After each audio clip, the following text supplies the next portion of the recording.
Hello guys, good morning. Isang mapagpalang umaga po sa ating lahat.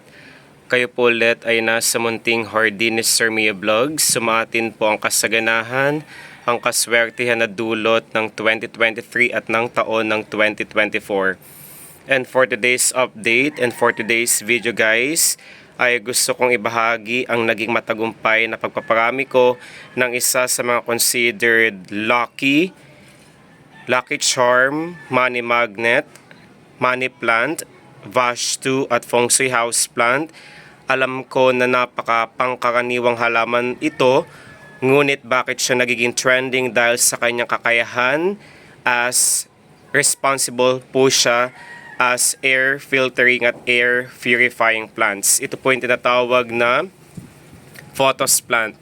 Itong variety na inyong nakikita guys, ito po yung tinatawag na enjoy photos. Ang pagkakaiba ng ganitong halaman sa mga photos plant ay napakaliliit po ng kanyang mga dahon at considered po siya as variegated one dahil naglipa na po ang tatlong kulay sa kanyang pinaka-foliage or dahon. Ito po is napaparami po sa pamamagitan po ng stem cutting. At ito na po ang kanyang mother plant at after how many months of waiting ay nagparami po ako. Ito na po ang aking propagated na baby na po siya ng aking mother plant na enjoy photos. Kumbaga inilagay ko siya dito sa planter na ito. Ito na po yung kanyang propagation at nakakatuwa dahil naging matagumpay po ang pagpaparami ko. Isa po sa mga dahilan kung bakit patuloy po ako sa pagpaparami ng ganitong halaman ay dahil napakagandang ilagay as centerpiece mismo doon sa center table ng ating bahay. Kapansin-pansin na kapag imamatch mo siya, itatabi mo siya doon sa mga common or pangkaraniwang halaman na color green, red, brown, ay talaga namang makikitaan mo siya ng kaningningan. Ang kanyang postura or yung pinaka-physical appearance niya ang isa sa mga nagbibigay inspirasyon at motivation dahil sa kanyang natatanging kagandahan at karikitan. So kitang-kita po, ilalayo ko po ang aking video camera para po makita nyo po na tunay na napakaningning at napakaganda ng halaman na ito. Isa rin po sa mga dahilan, pangalawang dahilan kung bakit nagpaparami ako dahil ang halaman na ito ay sinasala niya. May tungkulin po siya sa paglilinis ng hangin. Kumbaga kino-convert niya po yung mga harmful chemical toxins na present sa hangin kagaya ng methane gases, formaldehyde, benzene, trichloroethylene, toluene at iba pong mga elemento na hindi nagiging maganda para sa ating kalusugan. Kumbaga finifilter niya, sinasala niya ang mga gases na iyon para makapagbigay sa ating buhay ng isang napaka-aliwalas, napaka-presko, napaka-natural na hangin po na kinakailangan natin sa ating pang-araw-araw na pamumuhay. Kumbaga naging avid collector po ako ng ganitong halaman during pandemic days. At napakagandang ilagay din po ito sa harapan na pintuan para doon pa lamang po sa ating bahay, sa lagusan po ng ating bahay ay ito po ang magsilbing protector, protection, shield ng ating bahay, ng ating pamilya at sarili sa mga taong gustong gumawa ng hindi maganda para sa ating buhay. Kumbaga kapag meron ka neto, sinasala niya po ang mga harmful chemicals. Bukod sa harmful chemicals, yung mga unhealthy vibrations, negative anxiety, mga palipad hangin, barang, kulam. At simula din po nung nagkaroon ako neto ay talagang naging maalwan po ang aming buhay. I'm speaking based on my experience guys. Hindi po ako eksperto sa mga halaman. Ngunit bakit patuloy ako sa pagbabasa, pananaliksik, pag-research dahil gusto kong ibahagi ang aking natutunan mula sa aking self-study. I-focus po natin guys para makita nyo po ang kanyang magandang kaanyuan. Then pangatlong dapat natin gawin para maging buenas ang dulot neto ay ilalagay po natin siya sa northeast portion ng ating bahay. Para po malocate po natin ang direction ng northeast ay gumamit po tayo ng compass rose sa lahat po ng mga phones na smartphones, Android at iPhone ay meron pong compass rose. Kindly locate na lamang po ang pinakadaluyan ng positive flow, nagpro-promote ng good energies, good fortune, abundance, prosperity. Dahil ang northeast portion po, kapag nilagay mo siya doon, ito po ang nagre-representa, sumisimbolo ng isang napakagandang oportunidad na siyang makapagpapabago ng ating buhay. At para mas lalong magampanan ng halaman na ito na enjoy photos ang kanyang tungkulin bilang money magnet, lucky charm, Vash 2 at higit sa lahat feng shui houseplant ay tunay na aalagaan po natin siyang mabuti.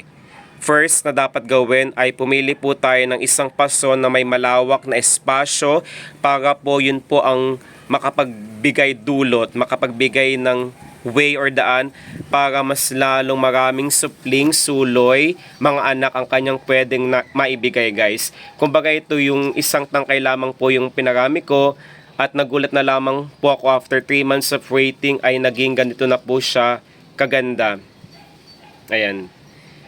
Then, para sa kanyang organic fertilizer, kung magluluto po tayo ng putahe na may itlog, wag na wag po nating itatapon ang pinagbalatan, yung tinatawag na eggshells. Gagawin po natin siyang pulbos, ipapowderize po natin siya. Kapansin-pansin po na makikita nyo po sa tuktok na ibabaw ng aking halaman na ito, doon sa tuktok na ibabaw ng lupa ay may mga puting marka or materyales. Yun po ang inilagay ko. See to it na lalagyan po natin siya ng organic fertilizer every 4th week of each month. Isa rin po ang eggshell na iyon sa nagbibigay dulot or daan para mas lalong lumabas ang variegation ng ating mga variegated na halaman kagaya ng Enjoy Photos plant na ito. At pangatlong dapat ilagay or dapat nating gawin, maglagay din po tayo ng liquid fertilizer. Kung meron po tayong saging, yung pinagbalatan po ay ilulubog po natin ng 5 to 7 days sa isang 1.5 na basyo ng soft drinks na may alkaline water. Then after 5 to 7 days of submerging ay kukuha po tayo ng tasa. Kumbaga yung punong tasa po, yun po ang ilalagay po natin sa ating halaman na ito. Liquid fertilizer po are best para sa ating mga luck and feng shui houseplant dahil yun po ang nagpro-promote ng fertility, magiging fertile po, buhaghag, masagana, masustansya ang lupa para po makitaan po natin siya ng paglago. Particularly nakakatulong din po iyon para mas lalong tumangkad. Nagsisilbing way or daan para po mas lalong gumanda, maging malago, maningning ang ating Enjoy Photos na ito. Then pang-apat na dahilan or pang-apat na dapat nating gawin ay wag na wag po natin siyang ilalagay sa direktang sikat ng araw. Healthy Enjoy Photos po ay mapapasa atin kapag pumili po tayo ng isang lokasyon or direction na considered healthy para sa laman na Enjoy Photos. Yun po ang filtered sunlight. Direct sunlight or full sun exposure po ay hindi nagiging maganda, hindi po yun nakakabuti dahil nakakasira po yun sa kanyang foliage or mga dahon po. Kapag labis po ang init na kanyang nakuha, una pong resulta or epekto nun is nagkakaroon po siya ng dark or brown edges. Kagaya po neto guys. If we don't want that to happen, pumili po tayo ng lokasyon na merong indirect sunlight para sa laman na ito. Pangalawa po na resulta is magkakaroon po siya ng pangungulubot ng dahon dahil hindi niya po kayang i-tolerate. Kumbaga 2 to 3 hours of sunlight lamang po ang kanyang kayang gawin or kaya niyang maranasan po. Kapag more than 3 hours na po, doon na po nagsisimulang hindi gumanda, hindi po makakabuti ang halaman, ang full sun exposure para sa ating halaman na ito. Then pangatlo po, pagpasensya nyo po guys, medyo hindi po maganda ang boses ko. Kumbaga, dahil na rin po sa labis na pagbabago ng klima or weather po sa ating lugar. Then pangatlo po is yung nakakaroon siya ng mga puting marka mismo sa kanyang pinakagitnang dahon. Yun po ang tinatawag na sunburns. We don't want that to happen kasi isa po yun sa mga dahilan o rason kung kaya po dapat po tayo maglaan ng sapat na oras para makitaan po natin siya ng progress at magandang resulta para sa ating halaman na ito. Then, panglimang dapat gawin para sa ating enjoy photos para maging maaluwan po ang daloy ng mga biyaya, yung mga blessing, kasaganahan, kaswertehan na ating inaasam ay mapapasa atin sa pamamagitan po ng enjoy photos na ito kung guys, ilalagay po natin siya sa center table ng ating bahay. Bakit center table ng ating living room space? Dahil doon po natin,